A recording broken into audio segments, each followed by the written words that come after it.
We've all been there, haven't we?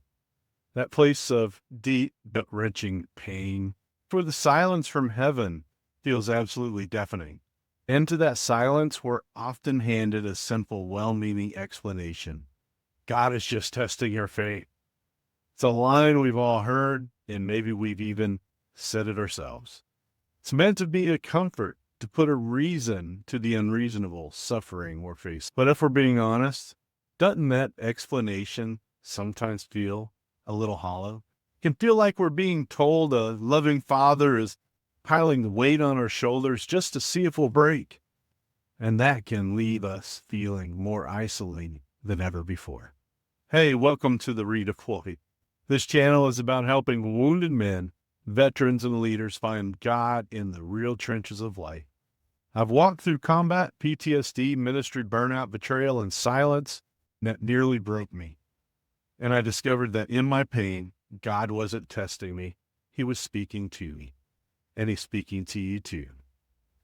I know that feeling. Coming home from combat, nights were filled with silence that screamed louder than any firefight. Later in ministry, betrayal and burnout left me questioning if God was just pushing me to the edge to see if I'd snap. Felt cruel, and I didn't have the strength to keep pretending I was okay.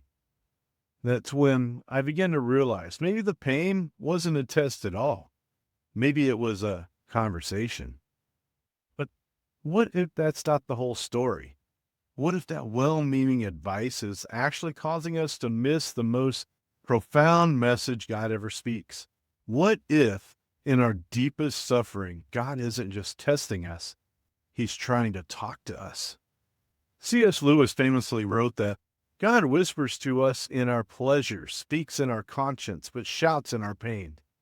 It is His megaphone to rouse a deaf world.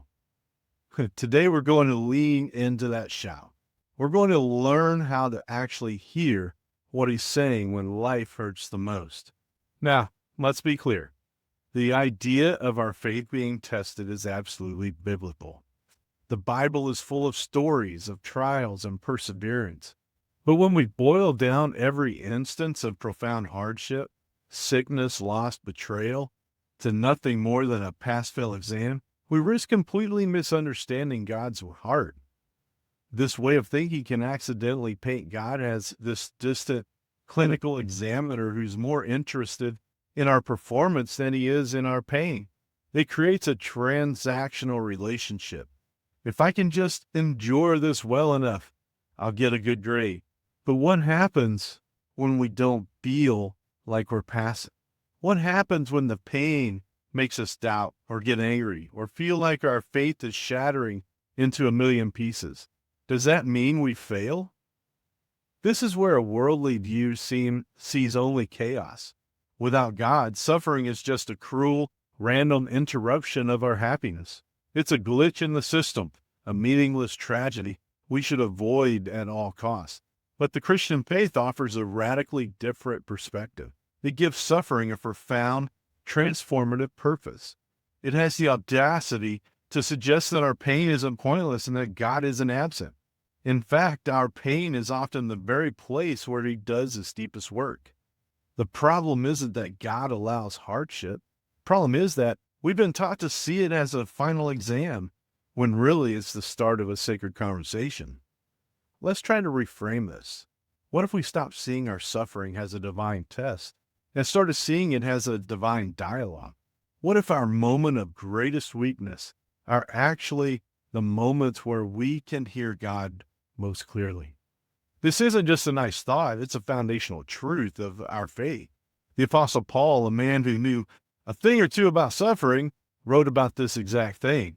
After begging God 3 separate times to remove a thorn in the flesh, some kind of torment in his life, God gave him an answer that changed everything.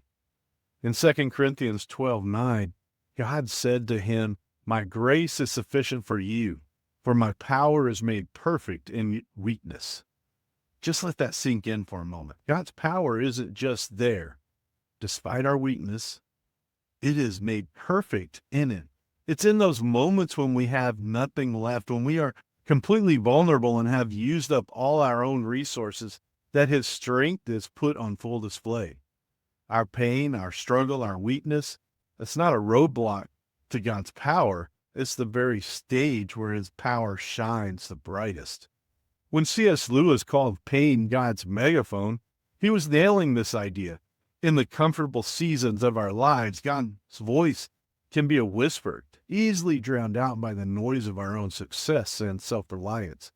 But when hardships hits, it strips all that away. The noise stops, the distractions vanish, and suddenly we're in a position to actually listen. Our suffering becomes a sacred space, a divine microphone through which God can finally get our full attention. He's not testing us from a distance. He's drawing us in close for an intimate conversation that can only happen when we are totally dependent on him. If you want to see this divine dialogue in action, look at Elijah in 1 Kings 19. This was a man who had just called down fire from heaven and watched God prove his power before the prophets of Baal. But immediately after that mountaintop victory, Elijah found himself running for his life, collapsing under a broom tree, praying that he might die. If anyone felt like they had failed the test, it was him. His despair was so deep, he begged God to take him home. And yet, even in Elijah's pain, God was speaking. First, through rest and nourishment, sending an angel to feed him. And then through an encounter at Mount Horeb, Elijah experienced wind, earthquake, and fire. But God wasn't in any of those. Then came a gentle whisper. It was in that whisper that Elijah heard the voice of God. Do you see it? His pain was a proof of God's absence. It was the very place God drew close. Elijah thought his weakness had disqualified him, but instead, God used that moment to realign him with his calling and send him back out with renewed purpose that speaks to him. Because I know what it feels like to collapse under the weight of it all. PTSD, betrayal, burnout, moments where I just wanted to quit. I'd been there under my own broom tree, asking God if he even cared. And just like Elijah, I didn't hear him in the noise or the chaos. I heard him in the stillness, in a quiet word, a verse that came alive, a moment of peace that didn't make sense. That's when I realized my pain wasn't punishment. It was God's way of drawing me close. Hey, if this is resonating with you, I'd love for you to check out my video on PTSD and the hidden wounds veterans carry. It digs even deeper into the battles we fight inside. So if God is really speaking in our pain, how do we get better at listening? How do we tune our spiritual ears to hear his voice over the roar of our own hurt? It starts with being intentional. Here are 3 practical things you can do to start this sacred dialogue. First, embrace silence. When we're in pain, our first instinct is usually to fill the silence with noise, with our desperate questions, our demands, our frantic prayers, to just make it stop. But to truly hear, we have to learn to be still first. The psalmist writes, "My soul waits in silence for God only." Psalm 62:1. This isn't a passive, empty silence. It's an active, expectant trust. It means setting aside time to stop making demands and just wait for his presence, even for just 5 minutes, and just be still. Hand over your anxieties and then listen. We can't really listen while we're still talking. The book of Psalms is full of raw, honest prayers from people in deep distress. Guys like David didn't pretend everything was fine. They yelled. They cried. Go read Psalms 13 or Psalms 22. You'll see a pattern. They pour out all their pain, but they always circle back to trust. They have a real honest to God dialogue, holding nothing back. This gives us permission to do the same. God isn't scared of your anger or your questions. He welcomes them. Bringing your unfiltered emotions to him is a huge act of faith and a vital part of the conversation. Third, journal your questions.